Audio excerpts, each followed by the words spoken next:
Shalom Bapak Ibu Saudara yang terkasih dalam nama Tuhan. Pada saat ini kita akan siapkan hati kita.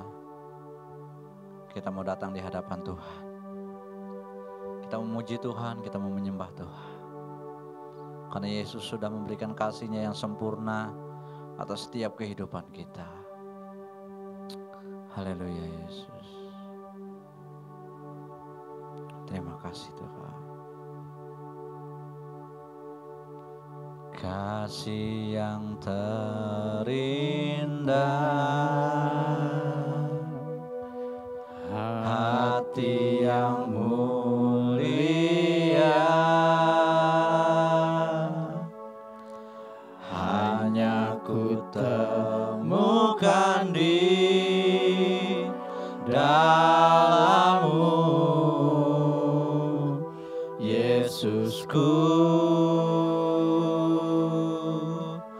Pujian dari hatiku, selalu di setiap waktuku, tiada pernah berubah kasih-Ku. Kasih yang terindah, kasih yang terindah,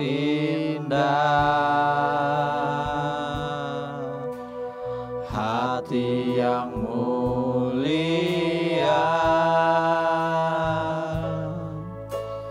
hanya ku temukan di dalam-Mu, Yesusku. Pujian dari hatiku, selalu di setiap waktuku, tiada pernah berubah kasih-Ku.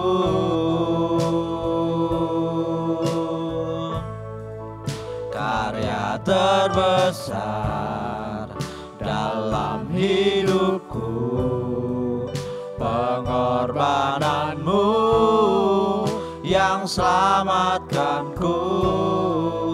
Engkaulah harta yang tak ternilai, yang ku miliki dan ku hargai. Yesus, Engkau ku kagumi. Terima kasih Tuhan. Kasih yang terindah, hati yang mulia, hanya ku temukan di dalam-Mu, Yesusku. Pujian dari hatiku, selalu di setiap waktuku,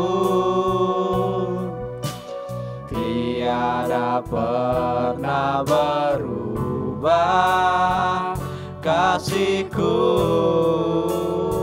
Karya terbesar, karya terbesar dalam hidupku, pengorbanan-Mu yang selamatkanku. Engkaulah harta yang tak ternilai, yang ku miliki dan ku hargai. Yesus, Engkau ku kagumi. Karya terbesar, karya terbesar dalam hidupku, pengorbanan yang selamatkanku. Engkaulah harta yang tak ternilai, yang ku miliki dan ku hargai. Yesus, Engkau ku kagumi. Yesus, Engkau ku kagumi. Yesus, Engkau ku kagumi.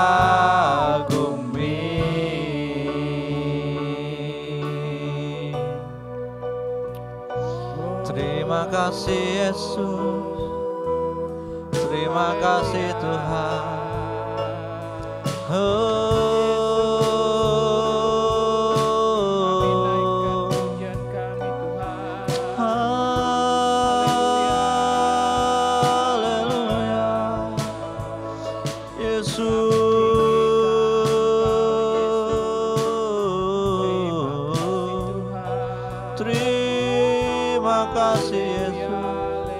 Buat pengorbananmu Tuhan, kasih yang sempurna Tuhan Yesus. Pengorbananmu sempurna bagi kami Tuhan.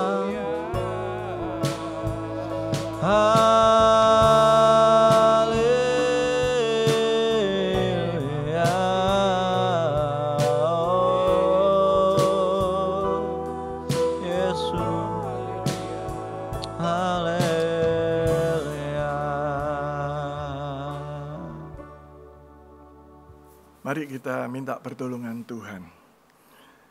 Pertolongan kami datangnya dari Tuhan yang telah menjadikan langit bumi dan segala isinya. Kasih karunia Tuhan menyertai ibadah kami pagi hari ini, awal, pertengahan, sampai pada akhirnya. Terima kasih Tuhan, kami siap memuji menyembah Tuhan dalam saat yang indah ketika kami berbakti bersama-sama umat Tuhan.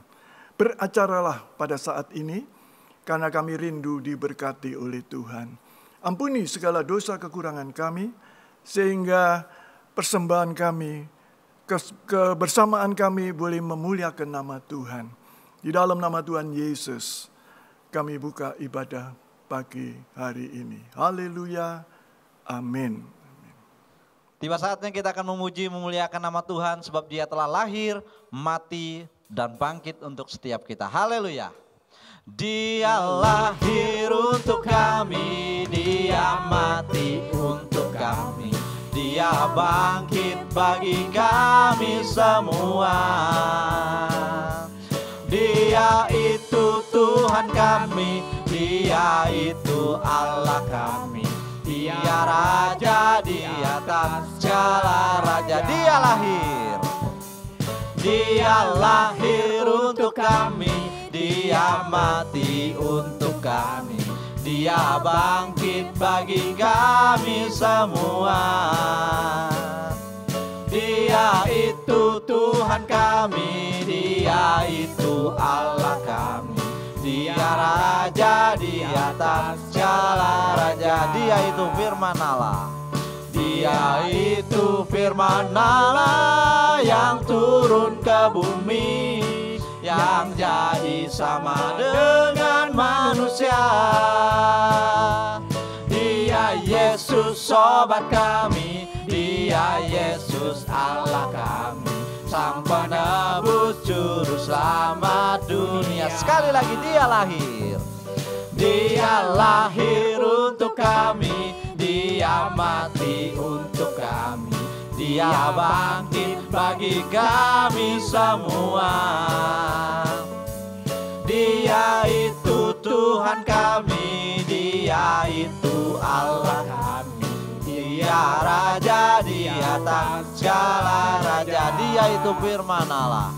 Dia itu firman Allah yang turun ke bumi, yang jadi sama dengan manusia. Dia Yesus sobat kami, Dia Yesus Allah kami, yang menebus juru selamat dunia. Sang Juru Selamat dunia, Sang Penebus Juru Selamat dunia. Haleluya. Dia telah lahir, mati dan bangkit bagi setiap kita. Dan pada saat ini kita akan siapkan hati kita untuk mendengarkan kebenaran firman Tuhan. Haleluya Yesus. Terima kasih Tuhan. Haleluya Yesus.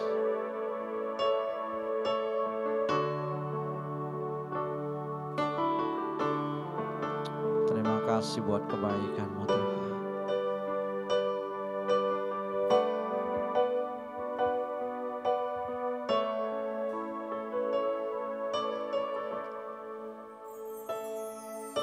Kau telah buktikan cinta-Mu padaku, Kau membayarku dengan hidup-Mu. Ku bersyukur yang ada padaku, semuanya milik-Mu. Ku persembahkan seluruh hidupku di mezbah-Mu. Dari awal kita naikkan pujiannya. Kau telah buktikan cinta-Mu padaku, Kau membayarku dengan hidup-Mu. Ku bersyukur yang ada padaku, semuanya milik-Mu. Ku persembahkan seluruh hidupku di mezbah-Mu. Hanya Kau yang menjadi tempat jawaban, hanya Kau tempatku berharap. Berjalan bersama-Mu ku takkan goyah, sebab tangan kasih-Mu tersedia bagiku. Selamanya Kau ku cinta, hanya Kau yang menjadi tempat jawaban, hanya Kau tempatku berharap. Berjalan bersama-Mu ku takkan goyah, sebab tangan kasih-Mu tersedia bagiku. Selamanya Kau ku cinta, selamanya Kau ku cinta, selamanya Kau ku cinta.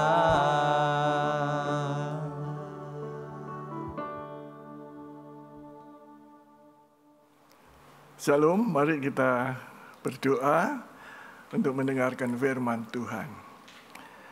Bapa dalam surga, terima kasih Tuhan. Kami siap mendengarkan firman Tuhan. Berbicaralah. Tuhan Roh Kudus menuntun kami untuk kami boleh mengerti apa perintah-perintah Tuhan. Bahkan kami sanggup melakukan kebenaran firman Tuhan dalam kehidupan ini. Dan terus berjaga-jaga dan siap sedia. Terima kasih Bapak. Di dalam nama Tuhan Yesus kami sambut firman Tuhan. Haleluya. Amin. Nah, pada bulan April kita mengangkat tema New Normal. Suatu tema yang tidak asing selama 1 tahun ini. Kita diajar untuk memasuki New Normal dalam kehidupan kita. Nah, Jumat Agung tanggal 2 April, tema yang diberikan tubuh Kristus global. Ini tema yang menakutkan atau biasa? Tubuh Kristus global. Global itu artinya seluruh dunia. Jemaat Tuhan seluruh dunia itu menjadi satu. Kira-kira ke sana. Gereja Tuhan seluruh dunia menjadi satu. Ya, diambil dari Efesus 4 ayat 12. Yohanes 17, Daniel 9 ayat 24 sampai 27. Saya mengawali dengan 2 ayat. Efesus 4 ayat 12. Itu ayat yang diberikan. Saya bacakan. Untuk menyempurnakan orang-orang kudus dalam pekerjaan pelayanan untuk pembangunan tubuh Kristus. Ya. Jadi orang-orang kudus akan disempurnakan dalam pelayanan untuk membangun tubuh Kristus. Dan saya percaya kita akan tiba saatnya tubuh Kristus global. Tapi sebelahnya ayat ini adalah doa Yesus. Yohanes 17 ayat 23.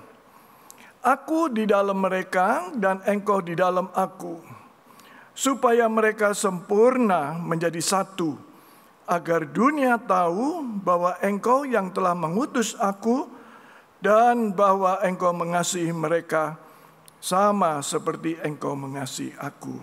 Saudara bayangkan ada kesamaan nggak ini? 2 ayat ini, 2 kotak ini ya. Yang satu Paulus mendorong untuk pembangunan tubuh Kristus, tidak disebut global di sini ya, tapi menyempurnakan orang-orang kudus dalam pekerjaan pelayanan.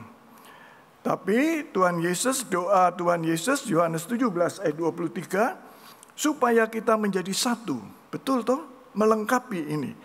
Jadi pembangunan tubuh Kristus itu satu adanya.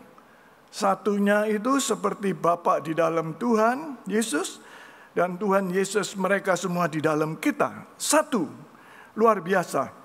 Karena itu kembali saya kasih keterangan bahwa Jumat Agung ini saya tidak memfokuskan kepada kematian Kristus. Memang itu berita yang luar biasa.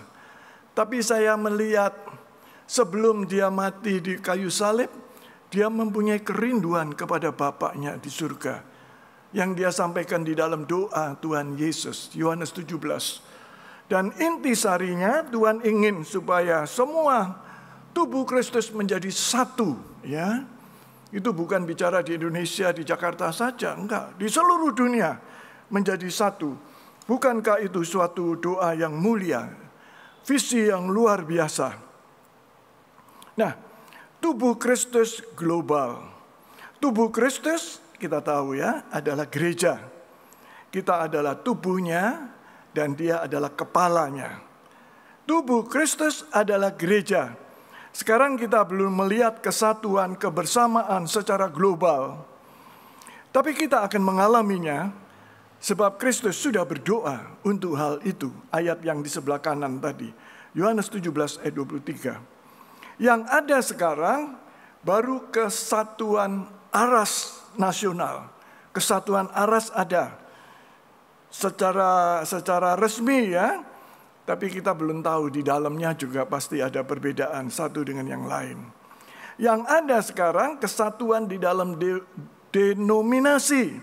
Kalau kita kesatuan dalam GUPDI, kesatuan sekota, kesatuan sewilayah, kesatuan nasional, itu aja yang baru kita capai. Tapi saya ingin sampaikan tubuh Kristus global terjadi pada waktu masuk minggu ke-70 Daniel.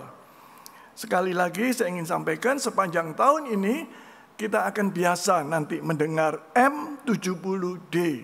Artinya minggu ke-70 Daniel. Nubuatan yang Daniel sudah tulis. Minggu ke-70. Apa isi ayatnya? Ini saya tunjukkan. Minggu ke-70 Daniel. Daniel 9 ayat 24 sampai 27. Saya ingin bacakan buat saudara-saudara semua. Ayat 24. 70 kali 7 masa. Ya. Telah ditetapkan atas bangsamu dan atas kotamu yang kudus. Saya kasih garis bawah. Sekali lagi 70 kali 7 masa. Nanti saudara akan mengerti. 70 kali 7 masa. Ditetapkan atas bangsamu dan atas kotamu yang kudus. Untuk melenyapkan kefasikan. Untuk mengakhiri dosa, untuk menghapus kesalahan, untuk mendatangkan keadilan yang kekal, untuk menggenapkan penglihatan dan nabi, dan untuk mengurapi yang maha kudus. Indah bukan? Menarik bukan? Ajaib ya. 70 kali 7 masa Tuhan sudah tetapkan untuk semua yang Tuhan sudah uraikan. Menurut nubuatan Daniel ini yang kita baca ayat 24. Ayat 25 mengatakan seperti ini. Maka ketahuilah dan pahamilah dari saat firman itu keluar, yakni bahwa Yerusalem akan dipulihkan dan dibangun kembali sampai pada kedatangan seorang yang diurapi, seorang raja. Ada 7 kali 7 masa dan 62 kali 7 masa. Berapa jumlahnya? Yang satu 7 kali 7 masa, yang kedua 62 kali 7 masa. Kalau dijumlah ada 69 kali 7 masa. Jadi kurang 1 kali 7 masa, bukan? Tadi yang di depan kan 70. Ini cuma 69. Lamanya kota itu akan dibangun kembali dengan tanah lapang dan paritnya. Tetapi di tengah-tengah kesulitan. 26, sesudah ke-62 kali 7 masa itu akan disingkirkan seorang yang telah diurapi. Padahal tidak ada salahnya apa-apa. Ini menunjuk kepada Tuhan Yesus. Ya, setelah 62 kali 7 masa, disingkirkan seorang yang telah diurapi. Berbicara tentang Tuhan. Padahal tidak ada salahnya apa-apa. Maka datanglah rakyat seorang raja memusnahkan kota dan tempat kudus itu. Tetapi raja itu akan menemui ajalnya dalam air bah. Dan sampai pada akhir zaman akan ada peperangan dan pemusnahan seperti yang telah ditetapkan. Banyak tanda tanya ya. 27, raja itu akan membuat perjanjian. Itu menjadi berat bagi banyak orang. Selama, nah ini yang saya ingin sebutkan, minggu M70D ya. Selama 1 kali 7 masa. Ini minggu ke-70. 1 minggu itu 7 kali 7 masa ya. Selama 1 kali 7 masa. Tapi pada pertengahan 7 masa itu akan menghentikan korban sembelihan dan korban santapan, dan di atas sayap kekejian akan datang yang membinasakan sampai pemusnahan yang telah ditetapkan menimpa yang membinasakan itu. Mengerikan, saudara. Akan terjadi suatu gejolak dunia yang luar biasa. Ada perjanjian selama 7 tahun. Tapi di tengah-tengah 7 tahun itu yang berjanji mengingkari, saudara. Menakutkan. Mengingkari dan seterusnya dan seterusnya. Saya kasih keterangan. Minggu ke-70 Daniel M70D adalah 7 tahun terakhir sebelum masuk kerajaan 1000 tahun damai. Jadi itu batas terakhir ya. 7 tahun terakhir sebelum masuk ke kerajaan 1000 tahun damai. Itu terakhir sekali. Ada 7 tahun tadi yang disinggung ayat 27 ya. Tapi di tengah-tengahnya raja itu mengingkari janjinya.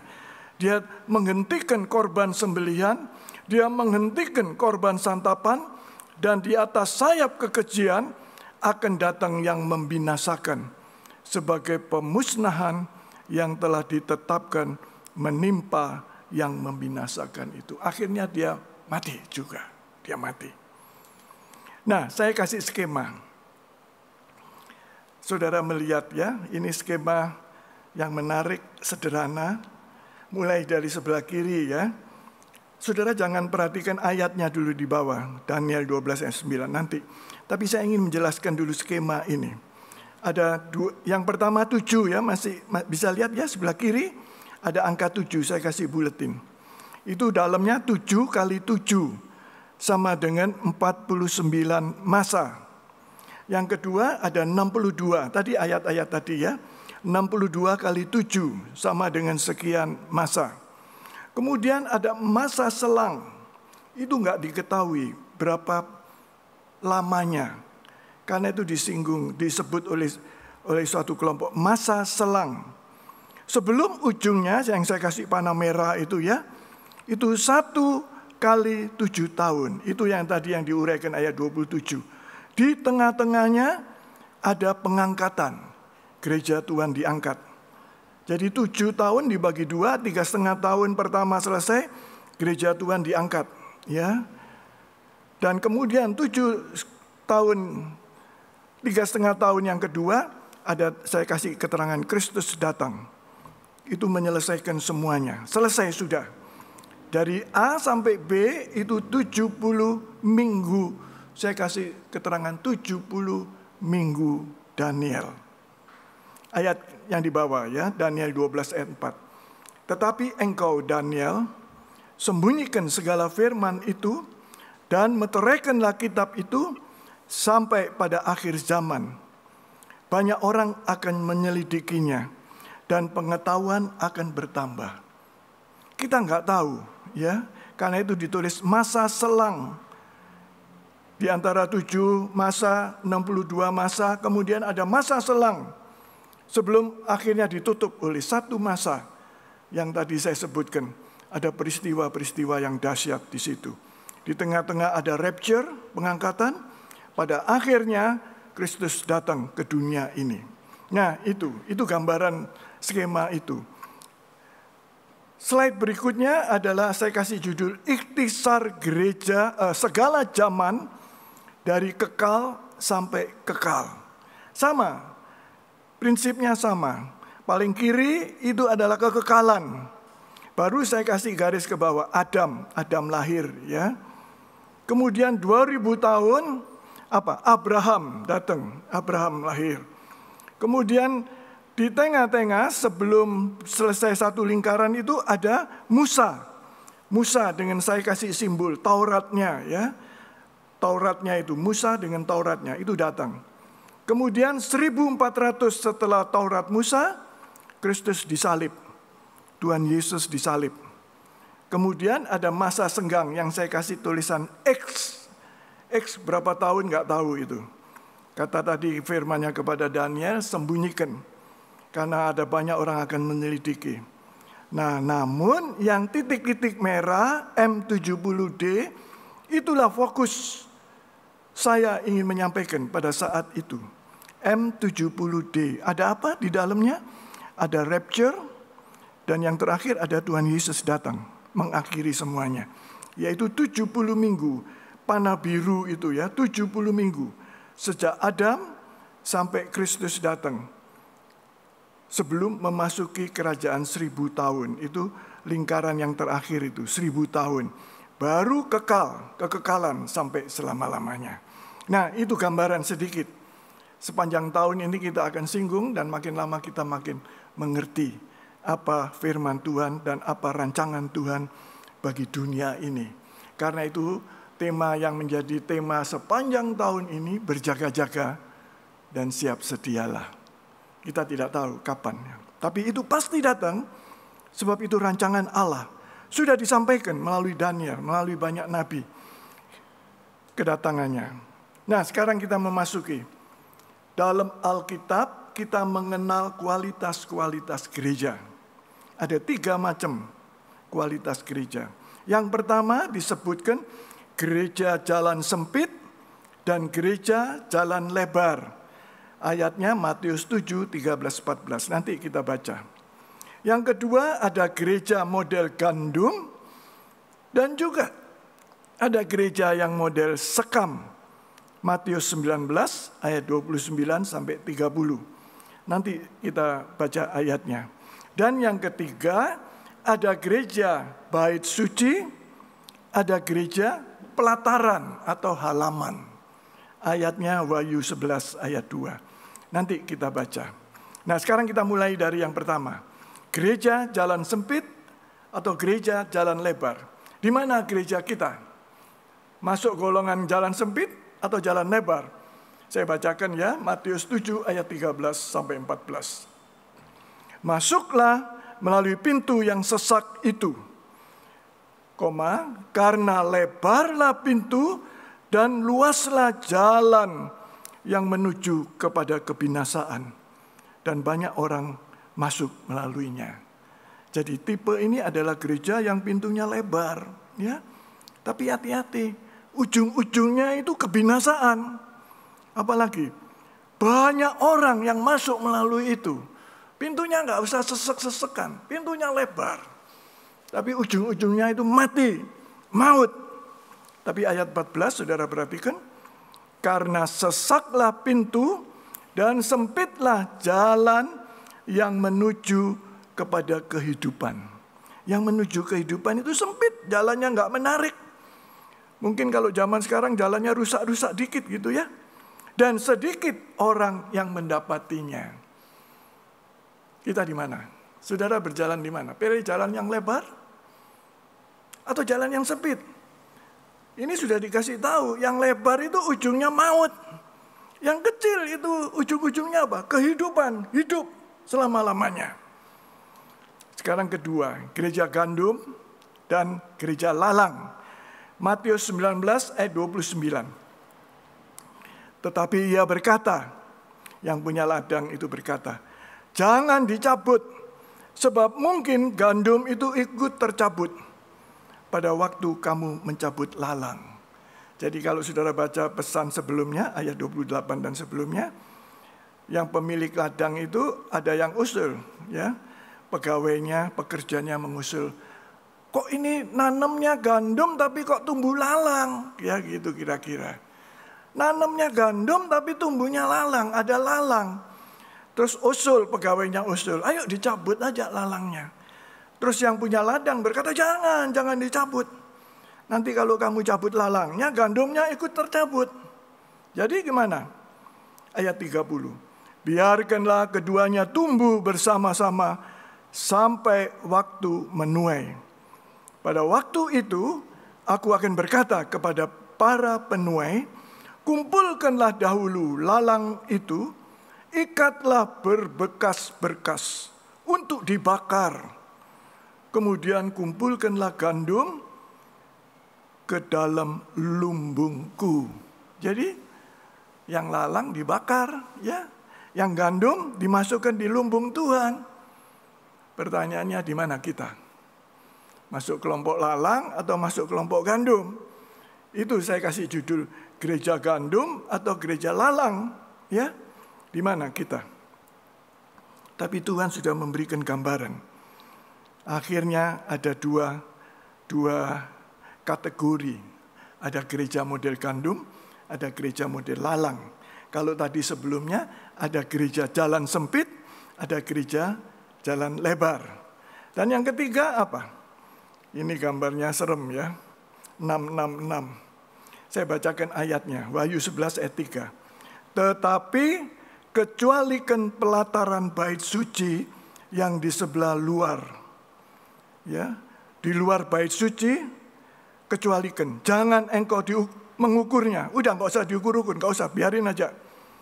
Karena yang di luar itu telah diberikan kepada bangsa-bangsa lain dan mereka akan menginjak-injak kota suci 42 bulan lamanya. Berapa tahun 42 itu? Persis ya, 3,5 tahun. Nah itu yang tadi saya katakan. Pada 1 minggu kali 7 masa yang terakhir, raja itu mengingkari janjinya di tengah-tengah. Karena itu ada istilah 3,5 tahun, 3,5 tahun. Di tengah-tengah itu raja itu ya antikris sudah mulai menyeleweng, mengingkari janjinya. Tapi Tuhan tahu pada saat itu gereja Tuhan diangkat. Sudah enggak peduli dia diangkat, gerejanya diangkat. Tuhan Yesus sudah tidak ada di sini, Roh Kudus sudah tidak ada, Bapa sudah tidak ada. Yang ada apa? Antikris. Karena itu berkali-kali saya sampaikan, jangan kita tertinggal pada zaman itu. Diunyak-unyak sama antikris. Sampai habis nanti ya. Sebab antikris sudah sewenang-wenang, sudah nggak ada yang nahan. Gerejanya sudah diangkat. Tuh lihat ada gambarnya ya. Yang panah kuning itu bait suci, diangkat. Itu tempat kudus dan tempat maha kudus diangkat. Yang di pelataran itu ada diinjak-injak. Kakinya 666. Gereja pelataran diinjak-injak. Gereja bait suci diangkat, ya. Terus di luar lagi, ini kemah suci, tabernakel, ya. Pantai Kosta jarang memfokuskan kepada ini. Saudara saya ada di gereja tabernakel, sangat mendalam, mendetail. Saya punya itu bukunya, ya luar biasa, tabernakel. Nah sekarang slide berikutnya, yang membedakan gereja sempit lebar, gereja gandum lalang, gereja kudus halaman. Apa yang membedakan? Cuma satu. Yang satu punya persekutuan dengan roh, yang lain tidak. Bedanya cuma itu. Gereja sempit punya persekutuan dengan Roh Kudus. Gereja lebar tidak. Gereja gandum punya persekutuan dengan Roh Kudus. Gereja lalang tidak. Gereja kudus bait Allah punya persekutuan dengan Roh Kudus. Gereja halaman enggak ada. Karena itu sampai di sini kita sudah tahu, biar kita mempunyai persekutuan dengan Roh Kudus. Satu-satunya kunci untuk saudara diangkat dalam rapture, ya. Berjaga-jaga dan siap sedialah. Persekutuan dalam roh mutlak untuk menghadapi polarisasi. Apa itu polarisasi? Mendekati penamatan, mendekati M70D, akan terjadi polarisasi. Ayatnya Wahyu 22 ayat 11. Ini artinya polarisasi itu ini. Barang siapa yang berbuat jahat, biarlah ia terus berbuat jahat. Barang siapa yang cemar, biarlah ia terus cemar. Barang siapa yang benar, biarlah ia terus berbuat kebenaran. Barang siapa yang kudus, biarlah ia terus menguduskan dirinya. Sederhana, bukan? Kalau disimpulkan apa? Yang gampang. Yang kudus tambah kudus, yang jahat tambah jahat. Cuma itu aja. Yang kudus nanti polarisasi akan ada saatnya, ya. Pada saat minggu ke-70 Daniel. Karena itu berjaga-jaga dan siap sedia. Yang kudus bertambah kudus, makin kudus dia. Tapi yang jahat makin jahat. Sehingga perbedaannya makin jelas nanti. Makin jelas. Gereja Tuhan akan menjadi penuh kemuliaan seperti surga di bumi. Saya ingin sampaikan, lebih hebat daripada gereja mula-mula. Lebih hebat, luar biasa. Berbahagialah orang ya yang masuk generasi akhir zaman. Mereka akan mengalami kemuliaan gereja yang luar biasa. Sebaliknya, kejahatan menjadi neraka di bumi. Kelihatan dua kutub nanti. Yang kudus dan yang jahat. Karena itu tingkatkan hidup dipimpin roh. Gampang toh dipimpin roh. Bukan dengan kekuatan sendiri. Zakaria 4 ayat 6. Lukas 24 ayat 9. Kalau dengan kekuatan sendiri kita mesti sekolah, kita mesti ini, mesti. Enggak usah. Rahasianya cuma dipimpin oleh roh. Tuhan yang menuntun, Tuhan yang memberkati, Tuhan yang mengajar, Tuhan yang mengajak semuanya. Roh Kudus yang bekerja. Pada akhirnya cuma ada dua kutub. Kudus dan jahat. Bagaimana dengan gereja Laodikia? Masih ingat? Wahyu 3 ayat 14 ada namanya gereja Laodikia. Gereja itu singkatnya tidak panas dan tidak dingin. Ya, masih ingat ayatnya? Yang suam-suam kuku. Tuhan akan memuntahkan. Panas enggak, dingin enggak. Di tengah-tengah. Atau dengan kata lain, pelin-pelan. Kudus enggak, jahat enggak. Ya, seenaknya, bisa ke sana, bisa ke sini. Pelin-pelan. Saya ingin sampaikan rahasianya. Satu-satunya jalan, bertobatlah. Kalau enggak, apa? Kalau enggak bertobat, engkau enggak akan tahan nanti. Disedot kayak tsunami itu. disedot ke bawah nanti. Bukan ke atas, enak aja ke atas. Disedot ke bawah. Kalau bertobat dia ke atas. Kalau tidak bertobat dia kesedot ke bawah. Kesimpulan. 1. Mantapkan dan tingkatkan persekutuan dalam roh. Cuma itu aja pesan gereja. Mari kita meningkatkan persekutuan di dalam roh. Ya. Tadi saya sampaikan, suatu saat nanti gereja global, new normal, semua menjadi satu. Sekarang aja ada gereja yang ramai, ada gereja yang tenang, gereja yang sepi. Nggak usah cemas, suatu saat nanti akan sama nanti. Kalau kita dipimpin oleh roh, sebab itu sudah doanya Tuhan Yesus. Terus prakteknya gimana? Praktisnya gimana? Dalam hubungan pribadi dengan Tuhan, manunggal, intim bersama dengan Tuhan Yesus. Lalu dalam nikah, baik dalam nikah. Dalam keluarga, oke. Dalam keluarga, baik. Akhirnya dalam tubuh Kristus global. Akan sendirinya menuju ke sana. Yang terakhir 3, jadikan new normal dalam hidup setiap hari. Mari kita terus dipimpin oleh roh. Orang yang sudah dipenuhi Roh Kudus, dia akan dipimpin oleh Roh Kudus. Ada banyak gereja memperbincangkan perbedaan. Bahasa roh yang satu suka, yang satu enggak suka. Dan sebagainya, dan sebagainya. Enggak usah pusing. Suatu saat nanti kita akan satu. Satu di dalam dia. Secara global. New normal. Nanti dibiasakan mulai dari diri sendiri. Persekutuan di dalam roh. Mari kita berdoa. Hamba-Mu selesai berbicara, meteraikan firman-Mu dalam kehidupan kami, untuk kami mengerti dan melakukan, berjaga-jaga dan siap sedia. Mau tidak mau akan datang masanya. Karena itu kuatkan dan teguhkan kami, menjadi gereja jalan sempit, menjadi gereja gandum, menjadi gereja bait suci, yang pada ujungnya, pada pertengahan masa M70D, akan diangkat bersama-sama dengan Kristus bertemu di awan-awan. Terima kasih Bapak, segala puji syukur kami naikkan kepada Tuhan, dan persiapkan kami pada saat ini memasuki perjamuan kudus, untuk mengingat kembali kematian Tuhan Yesus. Dan sebelum Engkau mati, Engkau sudah berdoa agar kami semua bersatu. Dan itu tidak ada yang mustahil, karena doa Yesus dijawab oleh Bapa di surga. Terima kasih Tuhan, di dalam nama Tuhan Yesus kami sudah berdoa. Amin. Tiba saatnya kita akan mempersiapkan hati kita untuk menyambut perjamuan kudus. Kita naikkan pujian Satu Dalam Roh-Mu.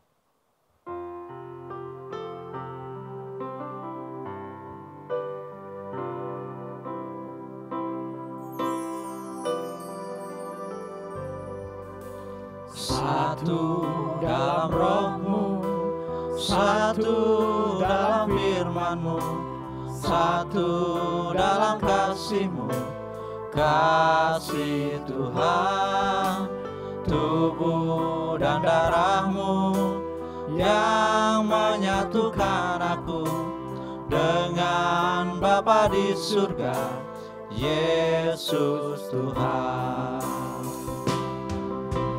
Ku siapkan hatiku, rendahkan diri, ampuni saudaraku dengan kasih.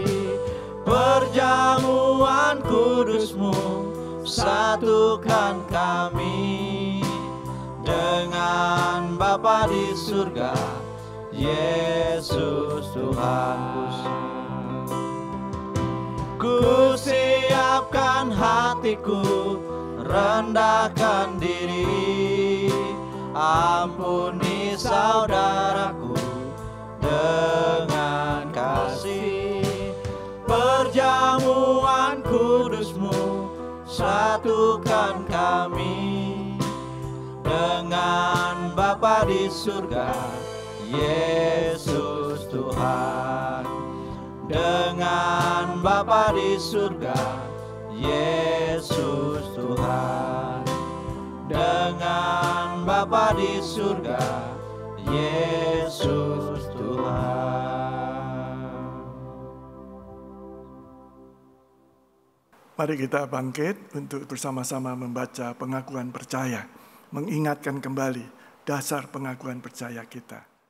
Aku percaya bahwa Alkitab adalah firman Allah yang diilhamkan oleh Roh Kudus. Aku percaya kepada Allah yang Maha Esa, yang menyatakan dirinya dalam Bapa, Anak, dan Roh Kudus. Aku percaya bahwa Allah Bapa pencipta langit dan bumi beserta segala isinya. Aku percaya bahwa Tuhan Yesus Kristus itu anak Allah yang telah menjadi manusia, mati di kayu salib, bangkit dari kematian untuk menyelamatkan orang berdosa. Aku percaya bahwa Roh Kudus yang memimpin orang percaya kepada kebenaran. Aku percaya bahwa semua manusia telah jatuh ke dalam dosa dan kehilangan kemuliaan Allah dan hanya dapat diselamatkan melalui percaya dan menerima Yesus Kristus sebagai Tuhan dan Juru Selamatnya. Aku percaya bahwa semua kelahiran baru dikerjakan oleh kuasa firman dan Roh Kudus. Aku percaya bahwa setiap orang yang percaya dan bertobat harus dibaptis. Demikian pula perjamuan kudus dilakukan untuk memperingati pengorbanan Tuhan Yesus Kristus dan untuk meneguhkan persekutuan dengan Tuhan serta anggota tubuh Kristus. Aku percaya bahwa baptisan Roh Kudus disertai tanda-tanda, karunia-karunia roh, dan karunia jawatan bagi pembangunan tubuh Kristus. Aku percaya kesembuhan ilahi berdasarkan pengorbanan Tuhan Yesus Kristus. Aku percaya akan kedatangan Tuhan Yesus Kristus yang kedua kali, kebangkitan orang mati, dan pengangkatan orang-orang percaya untuk bertemu di angkasa sebelum kerajaan 1000 tahun dimulai.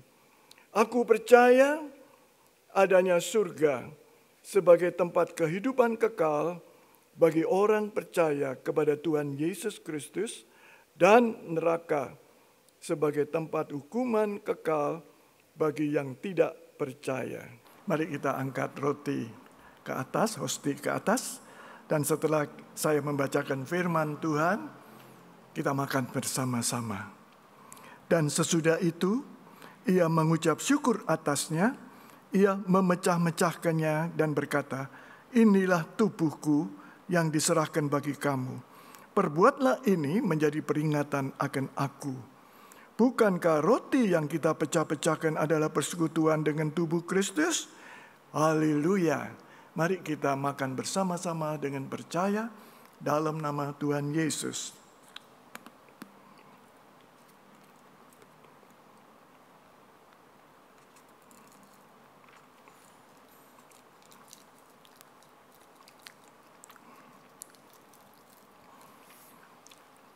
Demikian juga ia mengambil cawan sesudah makan, lalu berkata, cawan ini adalah perjanjian baru yang dimeteraikan oleh darahku.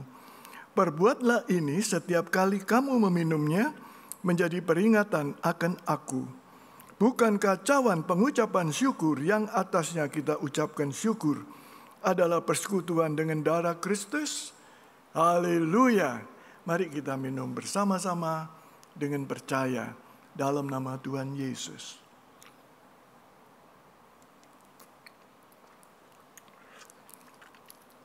Mari kita mengucap syukur kepadanya. Terima kasih Tuhan. Haleluya, haleluya, oh haleluya. Terima kasih Tuhan. Engkau yang sudah menebus kedosa kami, Engkau sudah kuduskan kami. Haleluya. Haleluya.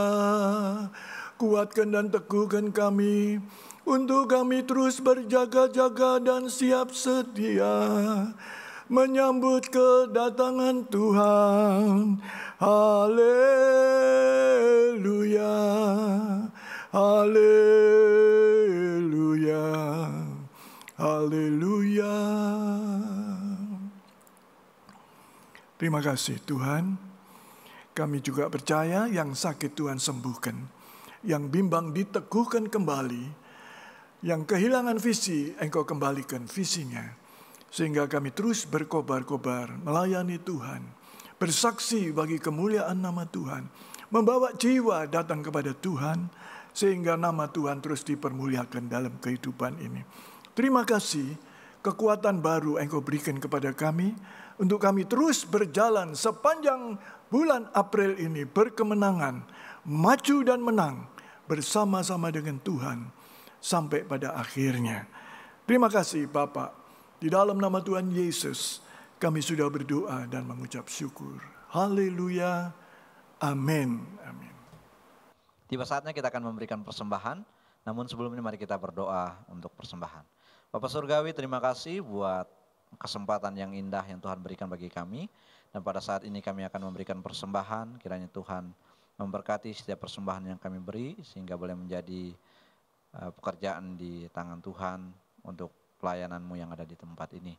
Terima kasih Bapa, dalam nama Yesus kami siap untuk memberi. Haleluya. Amin. Kita naikkan pujian, Dia lahir untuk kami. Dia lahir untuk kami, Dia mati untuk kami, Dia bangkit bagi kami semua. Dia itu Tuhan kami, Dia itu Allah kami, Dia Raja di atas segala raja. Dia itu firman Allah, Dia itu firman Allah yang turun ke bumi, yang jadi sama dengan manusia. Dia Yesus sobat kami, Dia Yesus Allah kami, Sang penebus juru selamat dunia. Dia itu firman Allah, Dia itu firman Allah yang turun ke bumi, yang jadi sama dengan manusia. Dia Yesus sobat kami, Dia Yesus Allah kami, Sang penebus juru selamat dunia. Sang penebus, Sang penebus juru selamat dunia, Sang penebus juru selamat dunia. Terima kasih untuk persembahannya. Tuhan Yesus memberkati. Mari kita terima berkat Tuhan. Tuhan memberkati dan melindungi kita. Tuhan menyinari kita dengan wajah-Nya dan memberikan kasih karunia. Tuhan menghadapkan wajah-Nya kepada kita dan memberikan damai sejahtera. Jemaat kepunyaan Tuhan yang kukasihi, terimalah berkat Allah, kasih karunia Tuhan Yesus Kristus, kasih Allah dalam persekutuan dengan Roh Kudus, menyertai engkau semua siang hari ini sampai selama-lamanya. Amin.